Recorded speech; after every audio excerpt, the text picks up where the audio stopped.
নমস্কার বন্ধুরা, PPD easy cooking এ আপনাদের সকলকে স্বাগত। শীতের সময় একটু ভাজাভুজি খেতে বেশ ভালো লাগে। এখন ফুলকপি সিজন, তাই আজকের রেসিপি সম্পূর্ণ নিরামিষ ফুলকপির খাস্তা কচুরি। ফুলকপি আমরা অনেকভাবে রান্না করে থাকি, তবে ফুলকপির এই কচুরিটা যে কতটা মজার সেটা হয়তো অনেকেই জানেন না।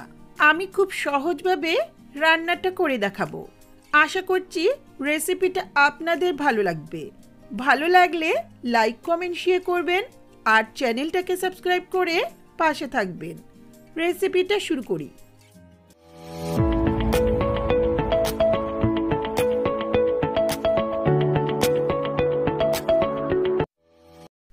সবার প্রথমে এখানে একটা বড় সাইজের ফুলকপি ভালো করে কেটে ধুয়ে নুন জলে ভিজিয়ে রেখে পরিষ্কার করে নিয়েছি।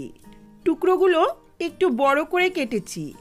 এখন এটা গ্রেটারে গ্রেট করে নেব। খুব মিহি গ্রেটারে গ্রেট করলে চলবে না, এই রকম বড় ছিদ্রযুক্ত গ্রেটার দিয়েই গ্রেট করতে হবে। মিহি গ্রেটারে গ্রেট করলে ফুলকপির পুরটা কিন্তু গলে আঠালো হয়ে যাবে।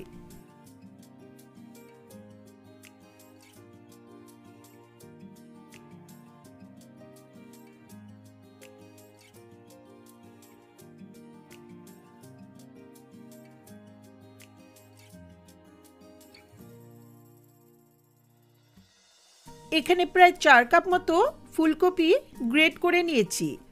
এখন কচুরির পুরটা বানিয়ে নেব। গ্যাসে একটা কড়াই বসিয়ে 2-3 টেবিলস্পুনের মতো সাদা তেল ভালো করে গরম করে নিচ্ছি। প্রথমেই খুব বেশি তেল দেওয়ার প্রয়োজন নেই, পুরটা অবশ্য সর্ষের তেলেও বানানো যাবে।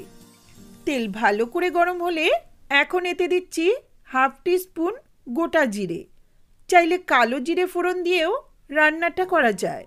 জিরেটা একটু ভাজা ভাজা হলে এখন 1/2 টিস্পুনের মতো হিং দিচ্ছি। যেহেতু রান্নাটা নিরামিষ করব, তাই সামান্য একটু হিং দিলে ফ্লেভারটা ভালো হবে। ফোড়নটা একটু ভাজা ভাজা হলে গ্যাসের ফ্লেমটা লোতে রেখে 1/2 টিস্পুনের মতো হলুদ দিচ্ছি। সঙ্গে সঙ্গেই গ্রেট করে রাখা ফুলকপিগুলো দিয়ে দিচ্ছি।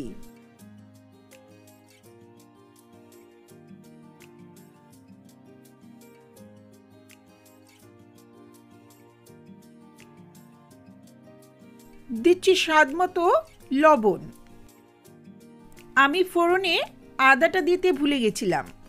এখন ফুলকপিগুলো সাইড করে কড়াইয়ের এক পাশে দিচ্ছি 1 টেবিলস্পুনের মতো গ্রেট করা আদা। আদার একটা কাঁচা গন্ধ থাকে, সেটা কাটিয়ে নেওয়ার জন্য কয়েক সেকেন্ড নেড়ে নেব। আদার কাঁচা গন্ধ চলে গেলে এখন ভালো করে মিশিয়ে নিয়ে মিডিয়াম ফ্লেমে 2 মিনিটের মতো রান্না করব।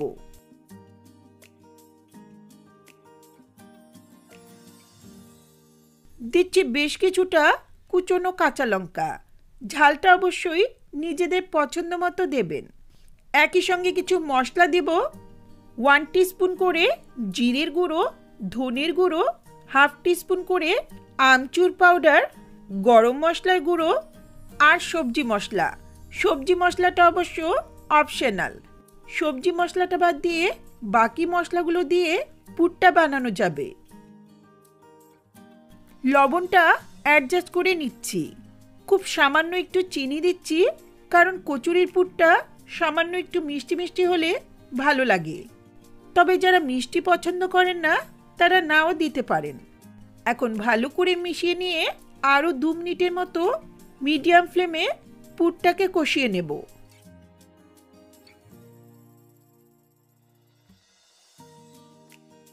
এখন 2 টেবিলস্পুনের মতো রোস্টেড বেসন দিচ্ছি।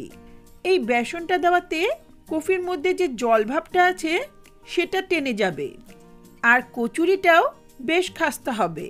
এখন ভালো করে মিশিয়ে নিয়ে 1-2 মিনিটের মতো মিডিয়াম ফ্লেমে নেড়ে নেব।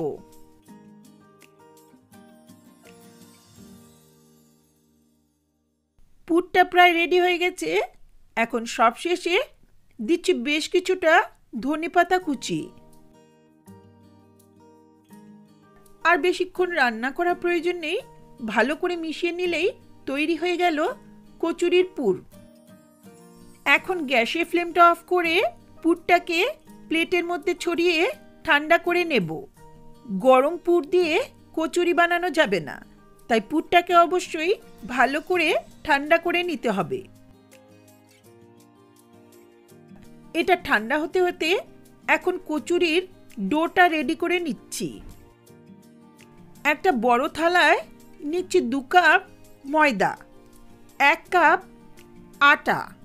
চাইলে শুধু আটা বা শুধু ময়দা দিয়েও কচুরিটা বানানো যাবে। 1 টিস্পুনের মতো অথবা স্বাদ মতো লবণ দিচ্ছি। হাফ টিস্পুন জোয়ান হাতের তালুতে ভালো করে ঘষে দিয়ে দিচ্ছি। জোয়ানটা দিলে সুন্দর একটা ফ্লেভার আসবে আর হজমেরও সুবিধা হবে। এখন এই শুকনো উপকরণগুলো একটু মিশিয়ে নিয়ে 3 to 4 টেবিলস্পুনের মতো সাদা তেল অল্প অল্প করে মিশিয়ে নেব। এই তেলটা দেওয়াতেই কচুরিটা খাস্তে হবে।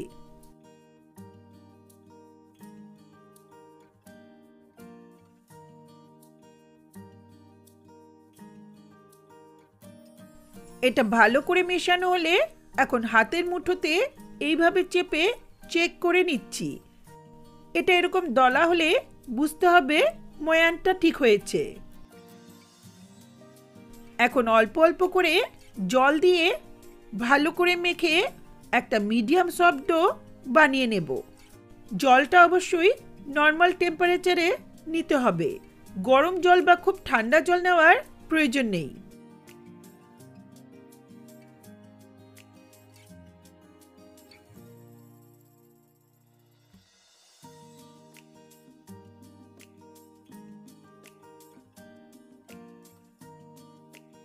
দেখুন এটা খুব ভালো করে মেখে নিয়েছি। এটা খুব নরমও হবে না, আবার খুব বেশি শক্তও হবে না। এখন এই ডোটাকে একটা বাটিতে রেখে ঢেকে 20 থেকে 30 মিনিটের মতো রেস্টে রাখবো।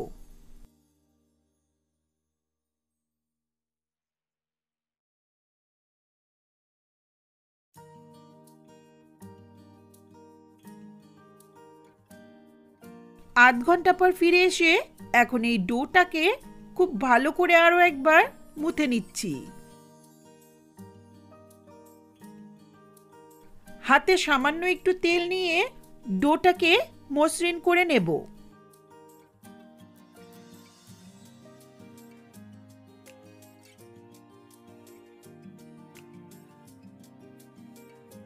এটা মাখা হলে এখন ডোটাকে দুটো ভাগ করে নিচ্ছি। একটা ভাগ দিয়ে কয়েকটা কচুরি বানিয়ে আপনাদের দেখিয়ে দেব।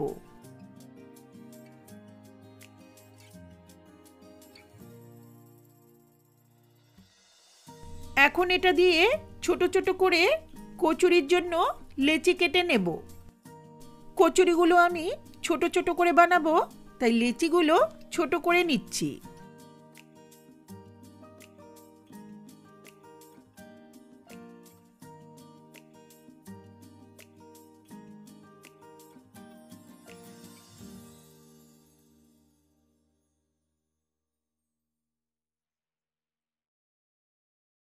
বেশ কয়েকটা লেচি তৈরি করে নিয়েছি, বাকিগুলো আমি পরে বানিয়ে নেব। এখন পুরটা ঠান্ডা হলে পুরটাকেও ছোট ছোট লাড্ডুর মতো শেপ দিয়ে নিচ্ছি। আটার লেচিগুলো যেই সাইজের বানিয়েছিলাম তার থেকে সামান্য একটু ছোট হলে চলবে। কচুরির স্টাফিংটা বেশি করে দিলে কচুরিটা খেতে বেশ ভালো লাগে।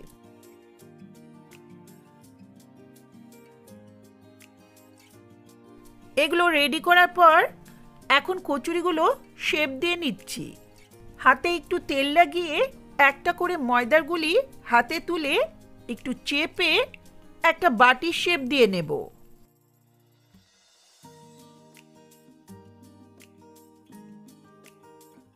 এখন একটা পুরের দলা এর মধ্যে রেখে সাইড থেকে চেপে সুন্দর করে সিল করে দিচ্ছি।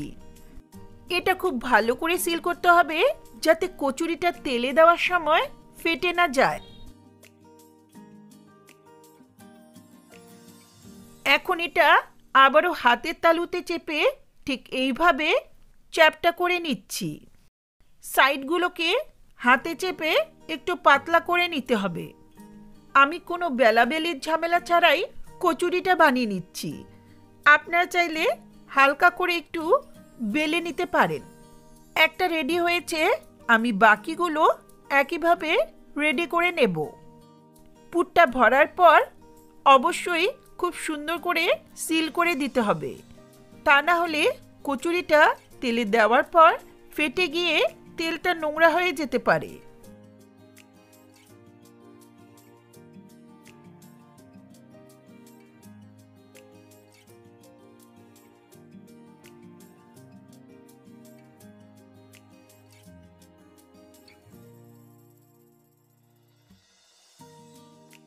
এখানে 7-8টা মতো কচুরি ভাজার জন্য রেডি করেছি। বাকিগুলো কচুরিটা ভাজতে ভাজতে রেডি করে নেব। এখন যাচ্ছি এগুলো ভাজতে। এখন একটা কড়াইতে বেশ অনেকটা, প্রায় 700 থেকে 800 ml মতো সাদা তেল ভালো করে গরম করে নিচ্ছি।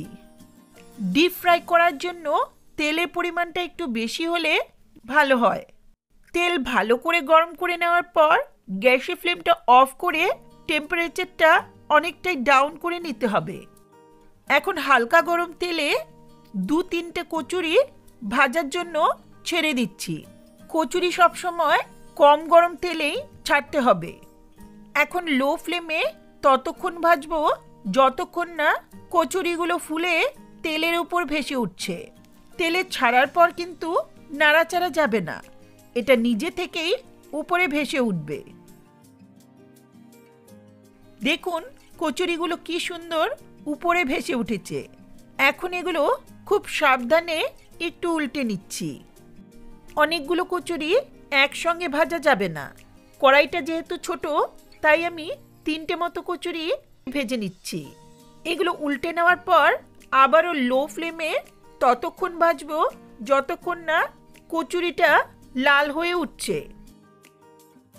দুপাশ থেকে হালকা লাল করে ভেজে নেওয়ার পর এখন উল্টে পাল্টে লো ফ্লেমে ততক্ষণ ভাজবো যতক্ষণ না এটা লাল হয়ে খাস্তা হয়ে যাচ্ছে।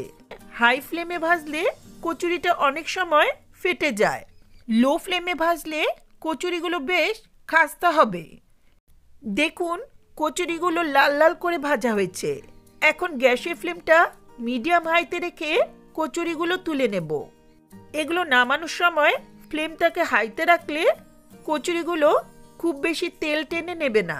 তৈরি হয়ে গেল মজাদার মুচমুচে খাস্তা ফুলকপির কচুরি। আমি বাকি কচুরিগুলো একইভাবে ভেজে নিয়েছিলাম।